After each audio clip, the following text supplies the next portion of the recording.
আসসালামু আলাইকুম। সকাল বিকেল ইউটিউব চ্যানেল, একটি লাইক করেন, একটি কমেন্ট করেন। নিত্যদিনের খবর পেতে আমাদের পাশেই থাকুন। জীবিত নাকি মৃত আমি সেটা জানি না।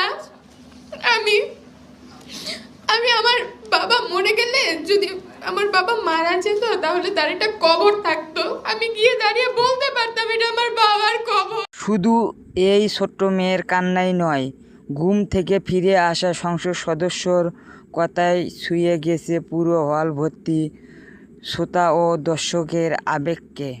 আজকে যখন একটি মেয়ের কথা শুনলাম, আবার মেয়েদের কথা মনে পড়ে গেল। 8টি বছরে মায়ের ডাকের অনুষ্ঠানে ছিল একটি জায়গা। আমরা যদি একজন সংসদ সদস্য হয়ে, মন্ত্রী হয়ে, আমরা যদি তাদের কষ্ট ধারণ করতে না পারি, তাহলে আমাদের জন্য আবারও কষ্ট অপেক্ষা করবে, সেটা আমি বলে দিলাম আপনাদেরকে। আন্তর্জাতিক দিবস উপলক্ষে মায়ের ডাক আয়োজনে অনুষ্ঠানে বিশেষ লোকদের একই কথা, এই সংসৃষ্টি যেন আর ফিরে না আসে। যে আমরা যারা গুম হয়েছে, পরিবার যারা সংকটের মধ্যে আছে, তাদের যেন সেরকম একটি ভাতার ব্যবস্থা করা হয়। কারণ এই ভাতাটা শুধুমাত্র আর্থিক সমর্থন না, এটা তাদের একটা স্বীকৃতি এবং তাদের প্রতি একটি সম্মান। আপনাদের গুম, জুলাই এবং ক্রসফায়ার সহ 80টি মামলা আমাদের ইনভেস্টিগেশনের প্রায় শেষের পথে। 24টি মামলার বিচার চলছে। 400 মামলা আমরা এখন ইনভেস্টিগেশন আমাদের হাতে। প্রায় 1500 মামলা আমাদের কাছে কমপ্লেন রেজিস্ট্রেশন আমরা করে রেখেছি, কিন্তু আমাদের ট্রাইব্যুনাল 2টা। এই জায়গাগুলো আমাদেরকে একটু বিচার করতে হবে, বিশ্লেষণ করতে হবে, আমাদের প্রতি একটু সদয় হতে হবে।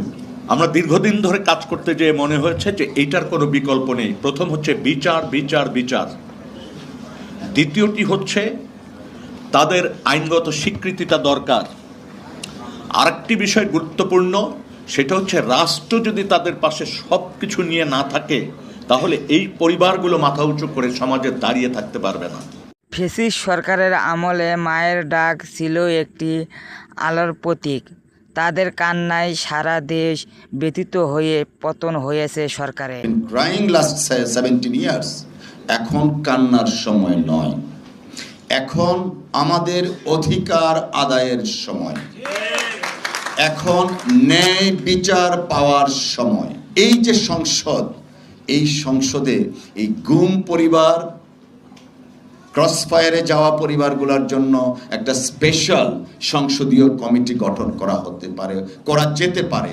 স্থানীয় সরকার মন্ত্রী ও বিএনপির মহাসচিব মির্জা ফখরুল ইসলাম আলমগীর বলে, গুম খুনের দলীয় রাজনীতি চান না তারা। আতঙ্কের কথা যদি আবার সেই ধরনের কোনো আচরণ দেখা যায়, আমাদেরকে সমবেতভাবে তা প্রতিরোধ করতে হবে। আমি এই কথা বারবার করে বলতে চাই যে আমরা আর এই গুম হয়ে যাওয়া ঘটনাগুলোর সঙ্গে সম্পৃক্ত হতে চাই না ভবিষ্যতে। এটা তো একটা হিউম্যানিটির বিরুদ্ধে একটা ক্রাইম, মানবতার বিরুদ্ধে একটা অপরাধ। প্রকাশ্যে এদের বিচার হওয়া উচিত। একটি লাইক করেন, একটি কমেন্ট করেন। নিত্যদিনের খবর পেতে আমাদের পাশেই থাকুন। সকাল বিকেল ইউটিউব চ্যানেল।